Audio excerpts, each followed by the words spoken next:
अरहन्ताणम् नमो अरहन्ताणम् नमो अरहन्ताणम्। जब अनंत चक्षु खुल जाते हैं फिर न कोई अर्थशास्त्र बचता, न काम शास्त्र बचता, न समाज शास्त्र बचता, न नृतत्व शास्त्र बचता, कुछ भी नहीं बचता, सब जान लिए जाते हैं। इसीलिए एक सिद्धांत दिया गया कि ज्ञेय सब कुछ, दुनिया में कोई भी वस्तु ऐसी नहीं जो ज्ञेय न हो। यावन मात्र पदार्थ हैं, कितनी वस्तुएं, चाहे आप अच्छी माने बुरा माने, कल्याणकारी माने अभद्रकारी माने, कुछ भी माने, जितनी वस्तुएं हैं वे सारी की सारी ज्ञेय है, जानने की है। ज्ञेय की सीमा से किसी को परे नहीं किया जा सकता। जहां ज्ञेय का प्रश्न है वहां कोई भी अछूत नहीं है, छुआछूत बिल्कुल नहीं, सवर्ण और असवर्ण का भेद नहीं है, सब ज्ञेय। ज्ञेय की दृष्टि में जितना मूल्य चेतन तत्व का है उतना ही मूल्य पुद्गल का है, कोई फर्क नहीं।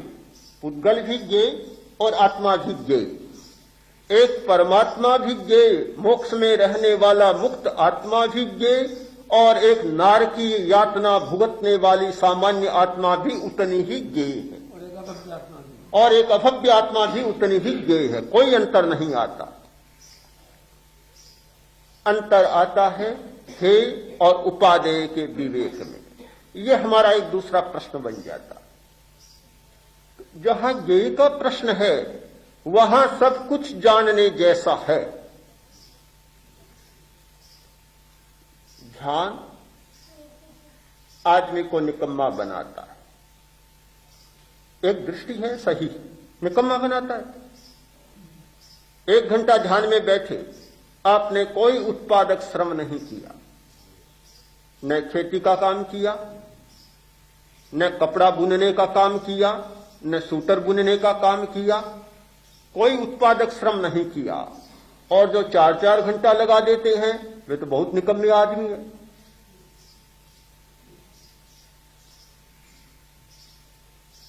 अब दूसरा पहलू भी देखें, हर बात का दूसरा पहलू भी होता है। काम आदमी करता है शक्ति से, शक्तिहीन कोई काम नहीं कर सकता। मनुष्य काम करता है एकाग्रता से, चंचल आदमी कोई सफल नहीं हो सकता। एकाग्रता और शक्ति ये दोनों कार्य की दक्षता के लिए बहुत मूल्यवान है। काम करना एक बात और दक्षता होना दूसरी बात है। आज के विज्ञान ने जो दक्षता का विकास किया है एक अमूल्य देन दी है। काम पहले ही होता था, आज दक्षता में इतना विकास कर लिया कि जो काम 10 घंटा में होता था वह आज 10 मिनट में निपटाया जा सकता है।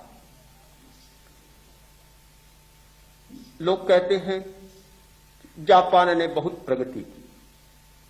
क्यों की? कारण क्या है? एक दिशांतरण हुआ है, उनकी दिशा बदली, और दिशा बदली है उसके पीछे एक बड़ा कारण है एकाग्रता। जापानी लोगों ने ध्यान के द्वारा बहुत लाभ उठाया है। वे स्वयं स्वीकार करते हैं कि जापान के लोग जब से ध्यान करने लगे उन्होंने शरीर का बल पाया है, मनोबल पाया है। ऐसी पद्धतियां चलती है, एक आदमी एक ध्यान का विशेष प्रयोग करने वाला 2 मजबूत ईंटें हाथ में दे दें, केवल हथेलियों का दबाव देगा और देखते देखते दोनों ईंटें चूर चूर हो जाएगी। यह बल ध्यान के द्वारा विकसित किया है। लड़ने की कला विकसित की है। एक निहत्था आदमी एक शस्त्र वाले के साथ लड़ सकता है, ध्यान के द्वारा इसका विकास हुआ है। प्रदर्शन भी करते हैं, मनोबल भी पाया है, अनुशासन पाया है। अनुशासन का इतना विकास, जीवन देते समय बात नहीं सोचते, जीवन का भी विसर्जन कर सकते। इतना अनुशासन, कभी काम बंद नहीं करते। हिंदुस्तान में हड़ताल होगी, 10 दिन हड़ताल, 10 दिन ताले लग जाएंगे। जापान में हड़ताल होगी, हड़ताल 10 दिन चलेगी, काम एक दिन भी बंद नहीं होगा। हड़ताल है और काम सब चल रहा है बराबर, केवल हाथ से काली पट्टी बंधी है, समझा जा रहा है कि हड़ताल हो रही है, पर काम नहीं बंद होगा। यह अनुशासन कहां से विकसित हुआ? यह काम करने की प्रखरता कहां से आई?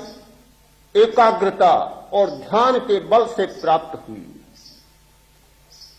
जहां कहीं भी देखें, ध्यान ने मनुष्य को इतनी शक्तियां दी हैं कि जो व्यक्ति, जो समाज और जो राष्ट्र ध्यान नहीं करता, वह शक्ति शून्य समाज होता है। आज का वैज्ञानिक क्या एक ध्यानी नहीं है? मुझे लगता है कोई भी वैज्ञानिक, गहरी खोज करने वाला कम ध्यानी नहीं है।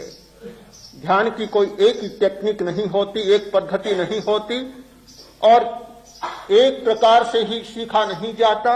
अनेक पद्धतियां हो सकती हैं, कुछ अभ्यास करने से आती हैं और कुछ अनायास अपने पूर्वकृत योग्यताओं से उतर जाती है।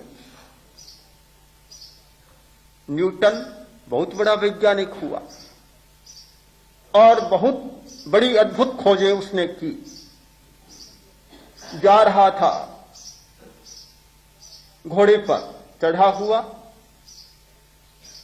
जाते जाते एक प्रश्न में उलझ गया। एक वैज्ञानिक समस्या को सुलझाने में लग गया। जब उलझ गया तो ध्यान तो दूसरी तरफ चला गया।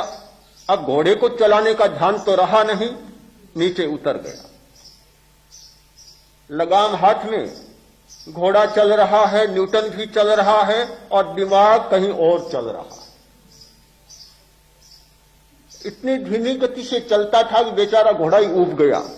घोड़ा तो घोड़ा है, उसे तो अपनी गति से चलना चाहिए। आदमी जितने मंथर गति से घोड़ा कैसे चल सकता था? घोड़े की शक्ति जागी और लगाम को तोड़ दिया, घोड़ा भाग गया। न्यूटन तो घोड़े को अभी पकड़े चला जा रहा है, उसे पता ही नहीं कि घोड़ा चला गया, चला जा रहा है। समस्या में दिमाग उलझा हुआ, हाथ में घोड़े की लगाम, न्यूटन चल रहा है, लगाम चल रही है और साथ साथ में घोड़ा भी चल रहा है, और घोड़ा को पता ही नहीं, घोड़ा कहीं चला गया।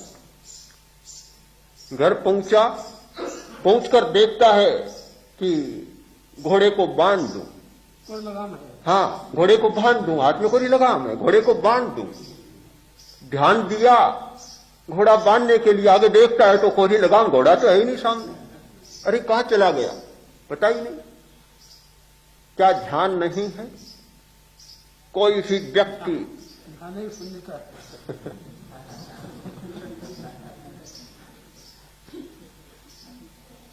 हर विषय के प्रति शून्यता हो गई और एक ही समस्या में उलझ गया। गहरी समस्या में कोई भी व्यक्ति उलझता है तो फिर वह ध्यान की स्थिति में चला जाता है। गहरी एकाग्रता सधे बिना गहरे सत्य का कोई पता नहीं चल सकता, कभी नहीं चल सकता।